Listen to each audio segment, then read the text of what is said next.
Welcome back to Jivetalk, y'all. It's Ty. I'm Michael. And I'm Josh. And we're here to give you sports and pretty much everything else that's relevant. But before we get into that, we need you guys to like, subscribe. If you're here and you're on your phone and you don't have, first off, you're not signed into a YouTube account, you're ghetto. I need you to understand that you're ghetto. And also, if you aren't liking, you're lazy. So, good weekend? Yeah, it was Halloween, you know. Spooky season. Spooky season? What'd you do?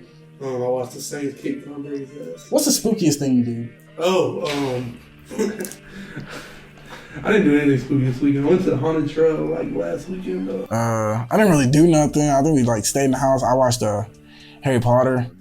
But like, yeah, nobody really came and knocked on the door for candy. And that was it. How about you? I didn't do anything for Halloween. Yeah. I didn't even get candy. Halloween just isn't me. It's not my thing. So first up, we'll just talk about Saints and Bucks. Yeah. All right, biggest game of the weekend. First off, statement game. Bucks end up going on the road and they end up losing. Jameis Winston's return game. Unfortunately, he could not end the game, which is probably the saddest part of it all. And he's out for the season with an ACL injury. Yeah. Luckily, Trevor Seaman came in and he balled out. I mean, I would say. I mean, the guy did pretty much everything you could really ask for, like, any type of next man up when it comes to the quarterback position. And, I mean, he delivered. He didn't do too much. He didn't do too little. He did enough. You know what I mean? He wasn't scared. He, Sean Payton obviously trusted him because, as we see, there has been no moves made to get another quarterback. And now that we are here, November 2nd, right? Mm-hmm. Yes. Yeah, I mean, past the trade deadline. The deadline ended today at like 3 o'clock. Yeah. Nothing. There's been no moves. He said he's good with Taysom Hill and Trevor Siemian being at our disposal. Yeah. I mean, at this point, we just got to trust Sean, honestly. Whatever he says goes. Mm-hmm. I mean, we're 13-1 without a Hall of Fame quarterback. Yeah. So. Yeah. I don't know. Simeon, he's a good game manager. I just don't know how far this team will get with Simeon. I'm excited for him, honestly. I'm excited for Simeon. Yeah, if you remember back in his Broncos days, I mean, the guy had a terrible offensive line, but he had weapons essentially. You know, with Emmanuel Sanders and Demaryius Thomas, two of them. I mean, they're definitely not like, I'm not saying they're like top 25 or top 50 ever, like wide receivers, but they're definitely some of the best to really ever do what they do, or what they bring to the game. You know what I'm saying? They're notable players. You know who they are. He did what he was supposed to do. He never did too much, never like force the ball into like bad places. He's a systems quarterback. I think he can be in a Jimmy Garoppolo-like role with the Saints. And with a mastermind like Sean Payton, who's to say we can't keep up the same type of intensity we did? We scored 36 points. 36 points. Yeah. You know what I'm saying? And that's like majority without Jameis. Jameis was responsible for 7 of those. Yeah. The Saints put up 36 points on them. The Bucs secondary didn't look good. Or it didn't look good. I mean, they're out there getting sauced on by like Kevin White. So I mean, I don't know what they're gonna do on defense. Their corners are just not good. There's not much. Front seven really got handled by the Saints online too.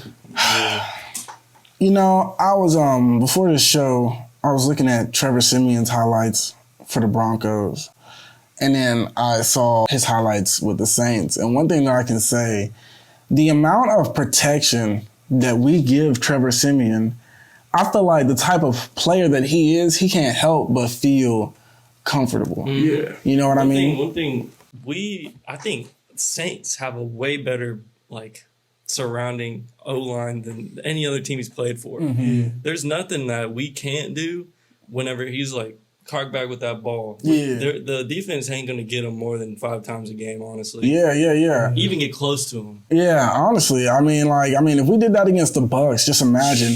And I would say for Trevor Siemian, that is one thing for him to always think of.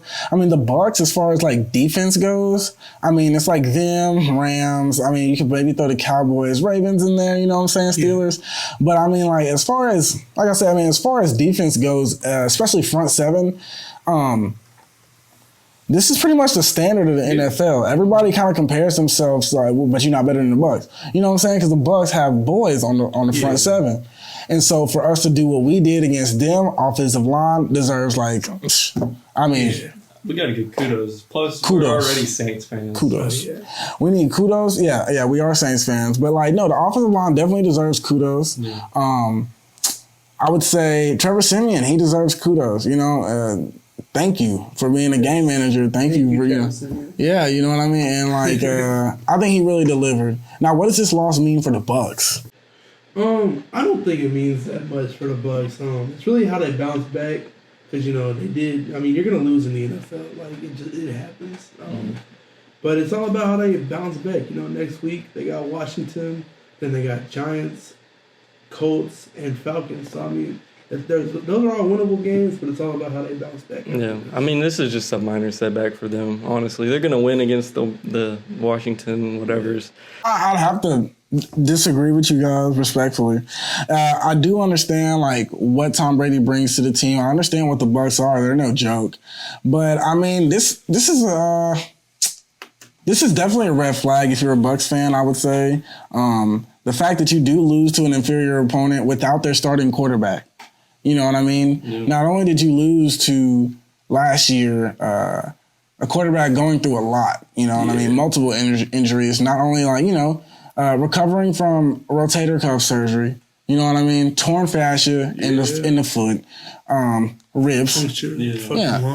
Yeah. Sounds brutal, man. Yeah, I mean, you got as Keyshawn Johnson would say, barbecue ribs.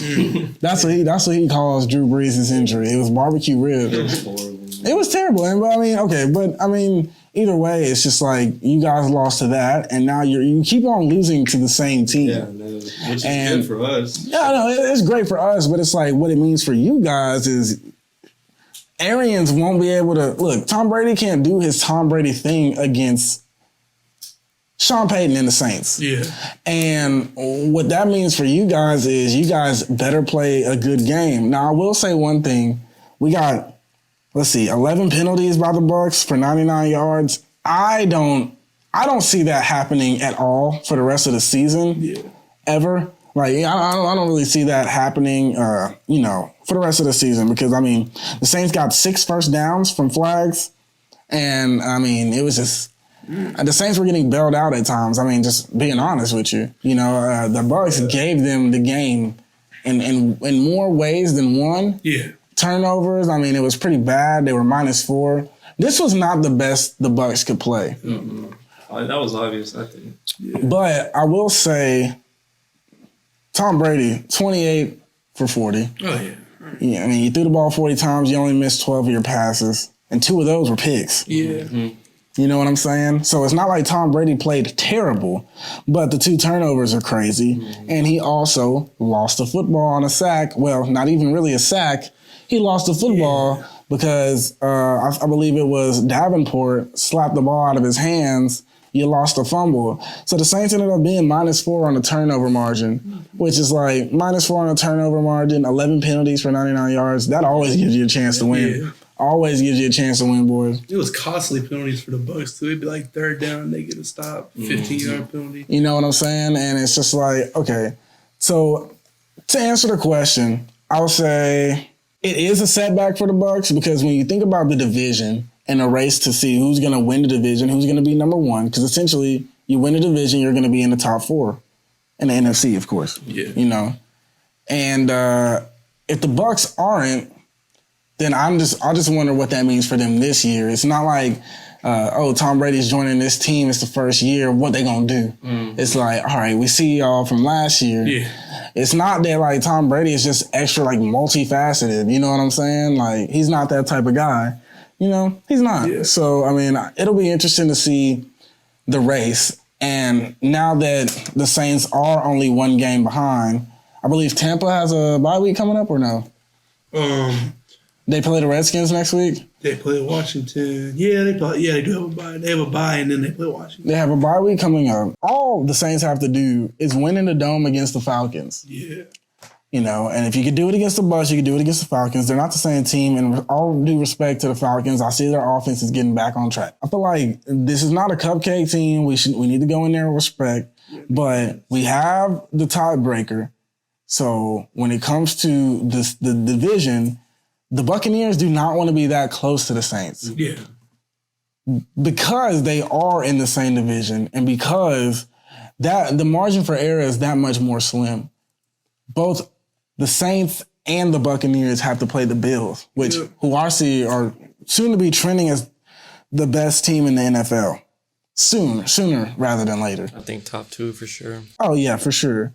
And by the time Thanksgiving comes around, which is when the Saints play them, they play them first. By the time that comes around, we're really gonna see, because the Bills will probably only have maybe 2 losses on the season, and so will we. The BUCS, it's very concerning to be so close in the number 1 seed race in your division to a team that you claim, or most claim, you to be superior than. Yeah, they like to disrespect us, but hey, we ain't going for that. I ain't going for it. The strength is the defense. Let's just be real. We prove we can make plays in the clutch against the best of them. As long as the offense can churn out points, and with our rushing attack, I feel like we can, and with the offensive guru and Sean Payton. That guy. Boy wonder. You know what I'm saying? And it's just like, I really do see the Saints' future being bright. I say the Saints are a playoff team. I'm not quite yet ready to say they're a top 4 seed in the NFC. I'm just going to have to see a little bit more. Good win. Great for your mentality on defense. Great for moving forward.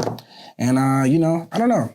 As far as the BUCS, I would be a tad bit concerned. It's not the end of the world. But yeah. So, moving on. Probably the biggest upset, the Jets. They finally get their first win against the division leaders at the AFC North in the Bengals. Number 1 seed in the AFC. The Jets had a backup quarterback by the name of Mike White. Who, I'm not sure the exact number. He is the first Jets quarterback in a lot of games to throw for 400 yards. Yes. And this dude it's just crazy. The Jets are not a real football team. They've beaten the Titans and the Bengals. That's their 2 wins on the season. Yeah. The Titans and Bengals are the top 2 seeds in the AFC right now. Yeah. It just doesn't make sense. I mean, Mike White, 37 of 45, 405, my bad, and 3 touchdowns. That's crazy. 3 touchdowns, 2 picks, and you still end up winning the game. I will say this: Cincinnati didn't play the best, and yet they still were in there. Mm-hmm. But against such a inferior team, the most inferior team, the Jets finally get more than 1 win. I would say. I don't think this is the end of the world if you are the Bengals, because you got to have one game like this. Everybody has one. The Saints have had 2. Yeah. You know what I mean? I think it's just. And not to say that the Saints are the standard, but it's just everybody's had 1. The Bills have had 1. Yeah. Where they just suck. You know what I'm saying? That's the thing about the NFL. At the end of the day, no matter who you're playing, you are playing professionals. True. You're playing the best players on the planet. I think it's just unfortunate that the Bengals had to lose to the Jets because it's the Jets. Mike White had a touchdown catch, and it's just you pull out all the stops to beat a tough team. Cincinnati fell hard as hell, but they indeed fell victim to this in this weekend. Doug Peterson fucked up the game when he ran that Philly special, bro. Yes, he did. Doug Peterson, man. Doug Peterson. Yeah, because it was a Philly special. Yeah. Let's see. Mike White, you end up outplaying Burrow this week. You were 6-11 on 3rd down. The Bengals were just 4-10. Bengals, they got Cleveland next week. Battle of Ohio. You don't want to get 2 losses back to back.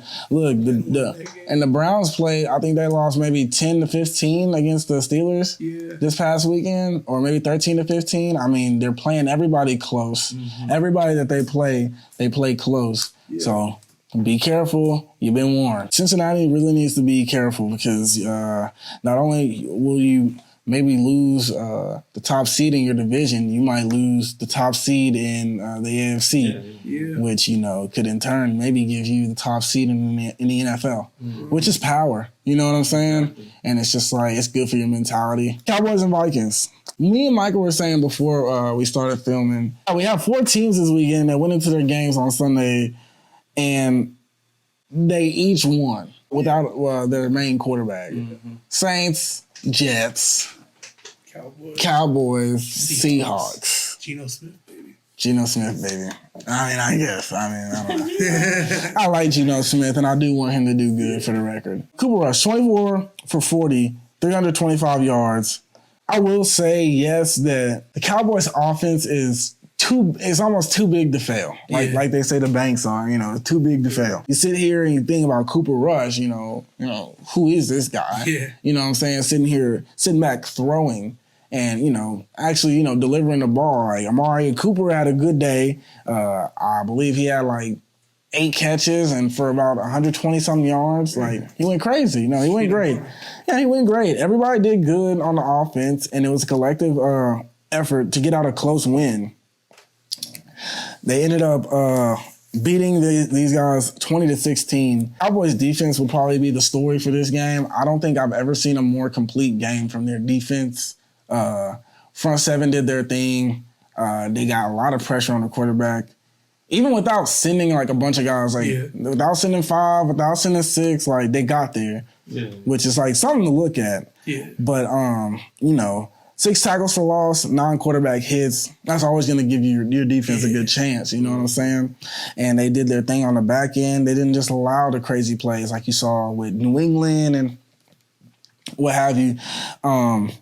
I think that the Cowboys are rounding out and they're becoming one of the best teams in the league. Not just the offense, but one of the best football teams in the league. They're trending upwards. But, hey, we're going to be here when they come down. We are. I will be here to catch you Cowboys fans when y'all fall. We'll be there. And I'll laugh at you. Huh? No. The crashing and burning of the Cowboys nation will be a parade over here. Oh, no. We'll be over here. Man, the day that the Cowboys lose a crazy game, I will come on here extra dripped. No, we're gonna dance for sure. No, we're gonna dance. And we got something planned for y'all too. We're gonna dance, and I'm gonna be extra drip for the show. I'm waiting on the Cowboys to lose a crazy game. Or I'm waiting on them to lose. Period. No, I'm just kidding. Nah, they don't gotta lose, period, but they gotta lose a crazy game. I thought they were gonna lose this one because they didn't want to play Dak, which makes sense. And with you being the primetime game, last game of the night, you saw, you saw Mike White, saw Geno, you saw Trevor Siemian, you know what I'm saying? And you were thinking to yourself, all right, this guy has a hamstring issue. We already know that we cannot win without Dak. You had the same team last year. You bring in one person and he changes everything. You know what I mean? Now you're winning. Now you're arguably one of the best teams in the NFL. Arguably, probably one of the best teams. And no, maybe the best team in the NFC. I'm not sure yet if I want to say that. But, I mean, the Cowboys are doing their thing with Dak, so they don't want to ruin a good thing, especially against an opponent that's honestly not worth it. No offense to the Vikings, and we'll talk about them a little bit later. But they did the right thing. And Cooper Rush came in, he did his job, he didn't mess up. No turnovers on the day, he did his thing. That's all you can really ask for.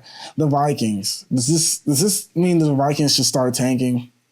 Yeah, I mean, they're not going to catch up to the Packers. I believe they're 3-4 in the season. I don't think they're going to catch up to the Cardinals or the Saints for a wild card spot.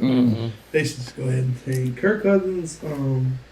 Although I do think he's a good quarterback, his contract is kind of looking like they wasted money. Oh, it's definitely looking like they wasted money. Yeah. I knew as soon as they signed the boy, and there's no disrespect to Kirk Cousins, but it's just like, I knew he really wasn't worth all that money. Wasn't it was it 4 years, $133 million? I think off the top of my head. It's like $80 million guaranteed. It was a ridiculous amount of money for him. Yeah. And I don't know. There's a lot of more worthy quarterbacks that you could have drafted. You could have tanked and got you, a better guy. But hey, you know what I'm saying? This is where you are. And you're a team that's really just on the cusp because, I'm going to sit here and talk about how many close L's they've had, which has been all of the L's. The Vikings? Yes. Yeah. Every L that they've had, they had 4 L's that have been, I think they're 3-4 in the season. Yeah. And all of their losses have been within 10 points or less. Yeah. So we got the Cardinals, the Bengals, 24-27. I remember the Bengals game. Close game. I remember the Bengals game. It was early. You know what I mean? Yeah, week 1. Close game. You just didn't pull it out. You know what I mean? On the cusp. Cardinals, 33-34. On the cusp. You did your thing. You just barely lost. Browns, 14-7. Damn.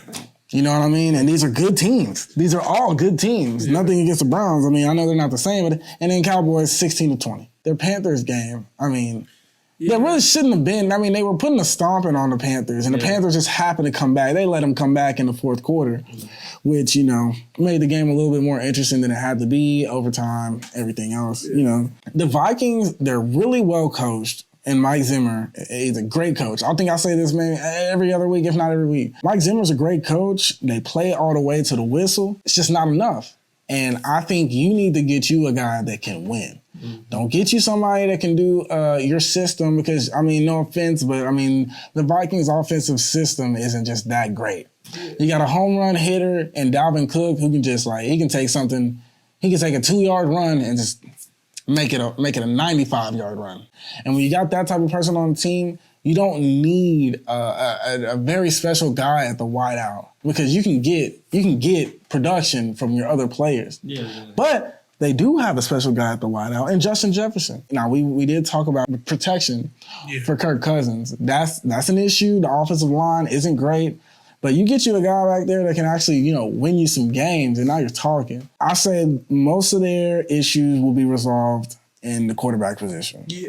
Go ahead and start off with your power rankings. Okay, so number one, I do have the LA Rams. Wow. They really demolish the Houston Texans this weekend. I mean, it is the Texans, but it's the Texans, but you know. Who are we talking about? Rams. Rams, number one? Yeah. Okay. Number two, I got Green Bay Packers. Mm-hmm. That win in Arizona was really impressive. They didn't have anybody. They didn't have Lazard, Devontae Adams, or Marquez Valdez. What's his name? Valdez Scantling. They didn't have him, but they still got the dub, and that's all that matters. Yeah. And number three, I got the Buffalo Bills. You know, I mean, the Bills are just cold. Offense, defense. I've always been high on them. They did lose to the Titans, though, but you know. They lost to the Titans, but, like, I don't know.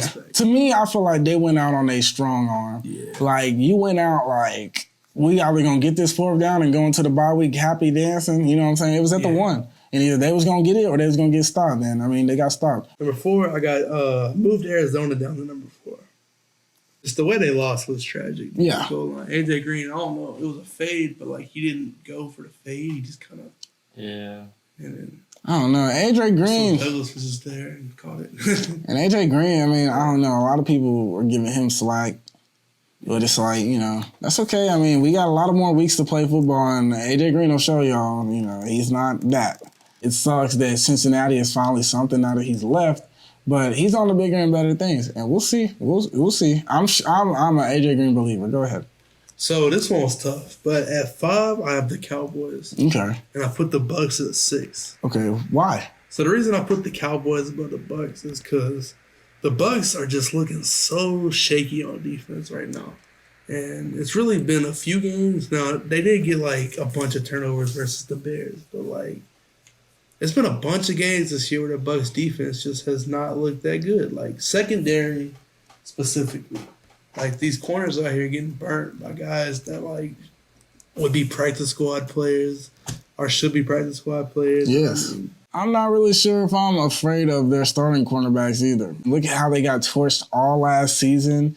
I mean, of course, they won the big game, but it's just like people getting misconstrued. This is not the best defense in the league. They weren't the best defense last year. They're not the best defense this year. Front seven's a different story. I mean, we just had our quarterback get hurt, ACL snatched by Devin White, who made an arm tackle, one hand. Yeah. Moving in the opposite direction, grabbed him. Stupidest shit I've ever seen, though. It's the craziest thing I've ever seen. I'm a Devin White fan. Shout out Louisiana. Shout out the Boot. Shout out Devin White. But, man, you did not have to do my guy like that. I didn't have to do him like that. At number 7, I got the Ravens. I think the Ravens had a bye week. Did they play? The Ravens had a bye week? Okay, the Ravens had a bye week coming off that Cincinnati loss. Still top 10, though. I don't say much about them. I've moved the Saints up to 8. Ooh. Just because that defense is the best in the league, honestly. And, I mean, Simeon didn't have to do much. Just give the ball to 41. You know what I'm saying? Never too much. Number 9, I put Tennessee. because they are the number 1 seed in the AFC. And the reason I have them at 9, though, is because I don't know how they're going to look without Derrick Henry. The thing is, they got Adrian Peterson. Yeah. And it's like, I know Adrian Peterson isn't Derrick Henry, but at one point he was. Mm-hmm. Just how many times they give that man the rock. You know, I don't know if he'll be able to produce as much as you guys think. Yeah. But, you know, we will see. Yeah. It's going to be interesting this Sunday. It's going to be fun to watch. It's going to be fun to watch for sure. They play the Rams on Sunday. Mm-hmm. And then they soon play us. Then at 10, I got the Chargers. Okay. Why? They just lost to the Patriots. All right, so for me, I'm going to start at 10 like a normal person. No, I'm just kidding. But no, at 10, I got the Patriots. Why? Because of their coach and because of Mac Jones. Mac Jones is essentially the same person that he was in college. He has not changed, not one bit. He's benefiting from a pretty good system and a pretty good O-line. You know what I'm saying? And I think his weapons could be a little bit better and, like, you know, could help him more down the stretch. Well, as he furthers his career as a New England Patriot. Ball placement, he's great at it. You know what I mean? He's a good quarterback. He's what a quarterback should be. Yeah. He's not great at this deep ball. He's not great. He's not super, you know, accurate or whatever. He's a good quarterback. You know what I mean? He plays the position like a point guard, and that's exactly what you're supposed to be. I think they're trending up for me because, I mean, their coach can get them more wins against just as good opponents as the Chargers. Yeah. And, you know, it's not like the Chargers play bad. You know what I mean? They kind of got beat. And you just hate to see that. You hate to see that for Justin Herbert. And for me, it kind of knocks the Chargers out of my top 10. So you will not hear their name this whole entire time. Spoiler alert. Sorry. Number 9, Saints. Best team in the league. They can't be any higher than that for me because they just don't have a real guy to our knowledge at quarterback. You know what I mean? Like, we don't really know about Trevor Siemian yet. You know, they just lost their starting quarterback, but the defense is the best in the league. And I feel like the coach is definitely top 3 in the league, if you ask me. And I don't know if very many teams can beat this team. You know, and if they do, I think it would be because of the lack of points. So that's why I have to put them at 9 because they have a major weakness or a major thought to be weakness, and that they might not be able to really drive the ball down the field. You know, number 8, I got Cincinnati. Cincinnati lost really bad. Not really bad, but they lost. It was a bad loss, you know. If there ever is one, there's a bad one. You should never lose to the Jets. That's one. But you know, when it comes to just them, like you said, being the top seed in the AFC and losing, you know, to such an inferior team, I kind of have it written as a fluke game. I don't think anything like this will happen again the rest of the season. I didn't see anybody that just bet money on the Jets just like winning. I'm sure there's some guy out there that won like $2,000 for putting $8 on that game. You know, a lot of New Yorkers that lose a lot of money every year. Oh my God. But yeah, man. I mean, I have it as a fluke game. Cincinnati is down, but not out at all. The BUCS, they moved from out the top 5 to number 7. The reason why I keep them at 7 is because, and the reason why I keep them in the top 10 is because they are who they are. You know what I mean? Yeah. This was a bad loss, but I don't think they'll have very many as far as the season goes. They have to get on their stuff as far as cornerbacks, you know, I mean, or else they're essentially the same thing that the Kansas City Chiefs are, just a better record and an older quarterback. However you see that, BUCS fans, I would like to know. But to me, I feel like you guys really need to tighten up on defense. Even if you do win, you got to see how you look because you're about to get into the meat of your schedule and there's a long season. We'll see how you guys pan out.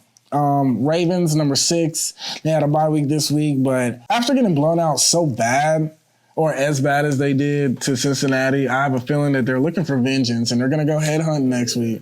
You know, and we'll really see what this team is made of and how you really bounce back from a loss like that. Not in the top 5 anymore, but definitely close. Sitting right outside. Cracking the top 5, we got Arizona Cardinals. They moved from number 1, I think, or number 2. You had them at 1. And I put them there. I have them at number 5 because, I mean, you lose to a team that doesn't have 2 of their best players, and Devontae Adams, Scantling. Yeah. They also didn't have Robert Tonyan. Yeah, he's hurt. Yeah. He's hurt. And the Packers went in there and kind of handled you. They didn't blow them out or nothing, but, you lost to Aaron Rodgers and a bunch of boys. You know what I mean? And essentially, that was an inferior team on paper, and you lost to them. But Aaron Rodgers, we already know he's a bad guy. You know what I mean? He's that bad man. And Arizona is there, but they got to pay their dues. They got to lose to teams like this. You know what I mean? Yeah. They're up there. They're with that kind of pack of people. But, they're going to lose more against these type of teams than they will win just because they lack experience together. I don't know if Kyler Murray can quite handle the heat. I think they need a little bit more chemistry to develop over the course of the season. Now, maybe towards the end of the season, they still winning. They get extra hot, almost unbeatable. We might be talking. I might be talking different on this show. You know what I'm saying? They had a hot start this season, but they did. They got to lose to somebody, and of course, you're going to lose to one of the GOATs and Aaron Rodgers. It's the NFL. Number 4, I got the Rams cracking the top 4. I got them because with the addition of Von Miller. It's the fearsome foursome all over again, man. And it's just like, to me, it's like the Rams are one of the most complete teams, if not the most complete team in the NFL. Yeah. On both sides of the ball. And this is just almost overkill, man. Adding Von Miller to a crazy front seven, and now you got all the coverage you can ask for on the backside. I don't know. It smells trouble for the rest of the NFC. And honestly, the only team that really, really just makes me not want to play them at this point in time are the Rams. I don't know. We're going to have to see how the Rams can play with Von Miller on that defense. We're going to have to see if they can keep this up. But as of now, Matthew Stafford and Cooper Kupp and them boys do not seem like they're slowing down. They just got rid of Deshaun Jackson, who we all know what he is and what he does for any team that he's really on. You know what I mean? He just got waived today. He's not on that team anymore. And they cut him like he was like, just like a bag of chips, like, for nothing. Here, we'll waive you. Get off the team. You know what I mean? But no, actually, he asked for a trade, and they didn't find anybody, so they just waived him. Yeah, but other teams might, so who knows? All right, so after 4, we got number 3, the Bills. They did win. They bounced back, I would say. Pretty okay. On the Dolphins, not as flashy as I really wanted it to be, especially, considering I have Josh Allen as my starting quarterback in both of my leagues that I'm in. So we talk about him a lot on here. I love Josh Allen. Josh Allen is a good quarterback. He's one of the most versatile, best quarterbacks in the league right now. And the way that Tom Brady was playing and Kyler Murray was playing, he's up there. It's him and Aaron Rodgers. You take your pick, man. I don't know. It's whatever you want to say. I think right now, Josh Allen is the straw that stirs the coffee, man. And when it comes to them losing, I don't know if there's many teams that can actually, beat them in a full football game. You said the straw that stirs the coffee. The straw that stirs the drink, man. And number 2, I have to say the Dallas Cowboys. Wow. Dallas Cowboys are number 2. I got them as the number 2 team, and they're good. They don't lose. They are sound on offense, even without their starting quarterback, who a lot of people, even me, claim was the reason why they could not win last year. They go into not a very, not like a scrub team, but, an okay team, an NFL team, and they win pretty convincingly. But, I know the score doesn't really seem like it, but, 16-20, they won. Without Dak. And, that's hard to do, and they did it, and that just shows you how good of a team they are to beat a team in the Minnesota Vikings, who's pretty good on both sides of the ball themselves. So, Cowboys keep on winning. They keep on improving their stock. That's why they're number 2. But that's okay. Because we'll be there. We'll be here. We'll be there. Don't forget. In these chairs. Alrighty. Number 1, Packers. Obvious reasons, man. They've only lost 1 game, and that's to my Saints. And after that, they've looked almost unbeatable ever since. You know what I mean? They don't lose. And even when they play close, they still out Rodgers you. You know what I'm saying? Rodgers just did his thing this past weekend with nobody to throw to. And, he's a bad man. He's one of the greatest of all time. And, as long as they're winning, they'll stay number 1 in my book. So that's pretty much it on NFL. Let's move over to NBA. Okay. Bulls and Celtics. Bulls and Celtics. All right, man. So not only did the Celtics lose to the Bulls. They lost to the Bulls 128-114. They let the Bulls come back. Let the Bulls come back on All them. the way back. All the way back. Like 12 points in the fourth quarter. Yeah. Indeed. It was tragic to watch because I watched most of that game. I said it last podcast. I was excited for the Bulls and the Knicks, but Bulls are back. They're back. We've been saying it for a couple weeks now. Chicago basketball. Man. They're back. So the Bulls got Vucevic, and I think that he's a good center. He's probably as good as Nurkic, and we're going to talk about Nurkic. Love Nurkic. We're going to talk about Nurkic. We are pushing the Nurkic agenda this year. Yeah, go ahead. I think he's good as Nurkic. He's probably as good as most centers in the league right now. I like Vucevic. To me, he's more solid than Thabo Sabonis, and he loves to get rebounds.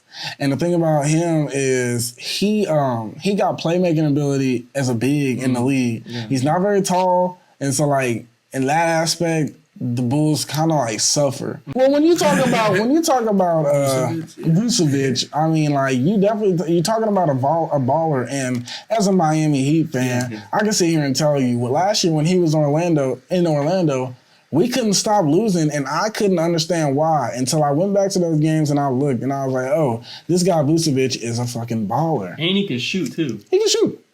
He's great. That's all you need in the center right there. Look, if he could do everything, he might be your guy. No, he's great. The only thing I say the Bulls miss and need is like a really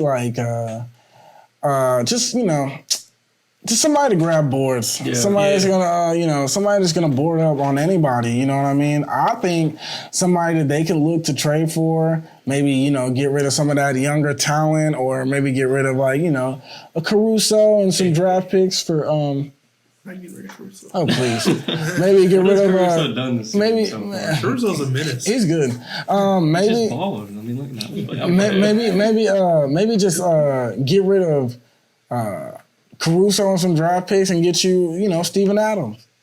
Or get you Valanciunas, or whoever you guys think y'all need. I don't want to get rid of Valanciunas. He's like one of our guys on the Pelicans. On the Pelicans, yes. Okay, but I mean, either way. Caruso's a menace. This man is wearing LeBron's number on Michael Jordan's team.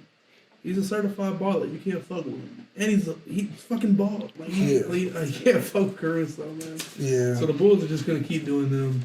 Marcus Smart's comments. Oh, yeah. Let's talk about Celtics. Let's talk about that. All right, so what Marcus Smart said, essentially what he was mad about was how at the end of the game, they give the ball to only really Jaylen Brown or Jason Tatum. And he says that other teams have sniffed that out and they already know that what we're about to do. And he's saying that those two also don't like to pass the ball.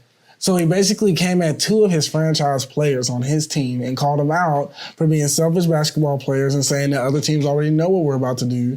So what we're doing is basically not the right move. Yeah. So I don't know. How do we feel about that, Michael? I kind of get where he's coming from because, I mean, what are they? They're 1-5, the Celtics. So, it's frustrating when you got a team like this that, you're supposed to be winning, but you're not. A lot of fingers get pointed. And I'm going to just interrupt just a little bit, and I'm going to give it back to you. Yeah.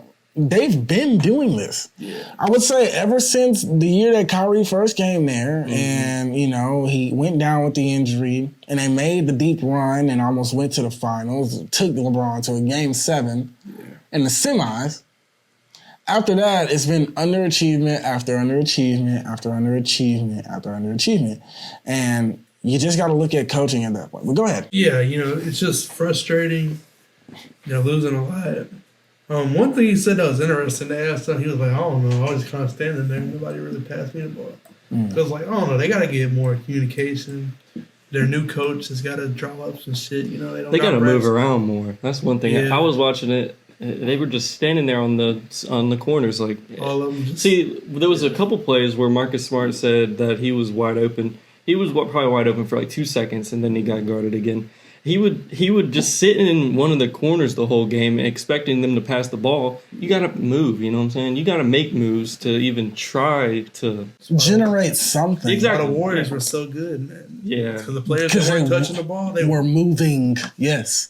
They got to take notes from them. Yeah. Yeah, I mean, I think you just got to look at coaching, like you said. I mean, when it comes to just just a communication to the team with each other and communication from the coach to the team. Like, there's obviously got to be something that you draw up. Yeah. You know what I mean? At the end of a game that is better than just give the ball to Tatum, everybody move. Yeah. You know what I'm saying? Or give the ball to Jalen, guys. He's hot right now. Everybody move. It'll work half the time, I think. They're still getting into their. It's a long season. It's a long season. There's 82 games, but I mean, you've only won one, and you play like 6 or 7. No. You know what I'm saying? And that's not it at all. I think they might end up getting rid of Marcus Smart this season if he doesn't get the ball. He's just gonna keep complaining He about can it. come to the New Orleans Pelicans. If Schroeder's coming off the bench, right? Yeah. Okay. I think Schroeder would be point and move Jason Tatum to small forward. You know what they should do? You get rid of Smart, you get rid of Schroeder, send him to Phoenix and get Chris Paul. Shit. You get Chris Paul up there, all these problems are over with. Because not only could he probably coach them good himself, it's just like Chris Paul's game, as long as he's not injured, you're going to be a great team. And he puts dog in you. So it's like he makes everybody around him better on top of the fact that he's going to win you games. Because it's like, all right, if you guys don't know what to do at the end of the game, he is. Yeah. You know what I mean? And so I think that would be an X factor for them. I don't think it's not that Jason Tatum can't do it. I just don't think he can't do it yet. He needs a vet, a true vet, because I think that's the one thing that these players are lacking. Somebody that plays like them or is as dominant with the ball in their hand, but somebody who's been there, done that, seen it, and, is a veteran of the game. All right, let's start with the Nets. All right, well, the Nets, I would say they have been winning more since the last time we talked about them. But, I mean, story stays the same. They still need Kyrie. Yeah. So my question to you boys today, who do the Nets get to fill the Kyrie size hole? I will go with my pick first. I'm going to say Lemon Pepper Lou. Ooh. You go down, Lou Will. Coming off the bench or what? Who's coming off the bench? Okay, so let's talk about this. You think Patty Mills is a good replacement for right now? Replacement? He's doing all right. I think he's doing okay. Yeah. He's not doing bad. Patty Mills is Patty Mills. I don't think he's great. I don't think he's like as great as Kyle Lowry or Fred VanVleet. Sorry, but he's like a little like a tier below. Yeah. You know what I'm saying? Like I've always liked Patty Mills, but like the one thing about him is I like he's not the type of person that can get you a shot. Like he's not one of those killers. Yeah. Chris Paul's gonna shoot over you. He's gonna do. Patty Mills has to be wide open in order to knock down his stuff. But he's good. Tony Parker kind of. He's good. You might only say that because he played. Well, that San Antonio. And like he don't ever really be shooting like that. Tony Parker used to just be like an assist kind of guy. I guess. Yeah, I hear you. But I think what you're saying that Lou Williams could definitely come off the bench. Yeah. Because he's that six man. No, he is the 6 man. When you talk about a 6 man standard, like you can't, it's Lou Will. It's Lou. It's the greatest 6 man ever. It gotta be. Him or Ginobili. Ginobili was good. With the hair, though. Oh. Sorry, we're getting off topic. Ginobili slam dunked on Chris Bosh one time. I wanted to cry. He ripped it from Harden. You remember that? He blocked him from the back. From the back. Oh God, bro, that was amazing. Ginobili's good. I don't know. Who do you think could fill the Kyrie size hole in New York? So if we're talking about just going out to get somebody, I think Reggie Jackson would be a good fit. Woo! Reggie Jackson, man. I think he'd be a great fit over there with Harden and KD. Yeah, I don't really think he's doing anything at the Clippers right now. He's still on the Clippers. He's still on the Clippers. One thing I will say about Reggie Jackson, first off, I'm a fan. I like Reggie Jackson's game. I really do. The only thing that kind of keeps him from reaching that next level, like in superstardom, Reggie Jackson is a little bit inconsistent. Yeah, I would say.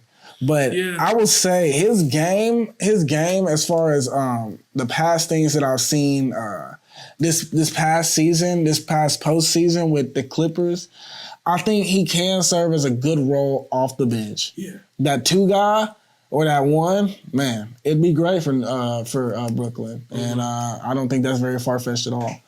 But Reggie, what would you say? Thing I was going to say about Brooklyn, I think they should just let Cameron Thomas play. Let the LSU boy play. Let the LSU I play. mean, we over It's not here. even that he went to LSU. He tore it up in the preseason. Yeah. He tore up the summer league. I mean, the kid can hoop. You need a point guard. Ooh. In real life or no? I'm down. I'll probably I'm get down. some I Whataburger just- on my way out. I hear you. Hey, Unless y'all want to get Whataburger. You know? I will get Whataburger with y'all. I kind of You wanted what? want Whataburger. Really? I can go Whataburger. How can you not go? How can you go wrong? I'm about to say, Look, you got- hey, mint chocolate shake. Mint chocolate shake. I like the regular chocolate shake. That's why you're getting edited out. Peace, y'all. Nah, let's seriously go to fucking Whataburger.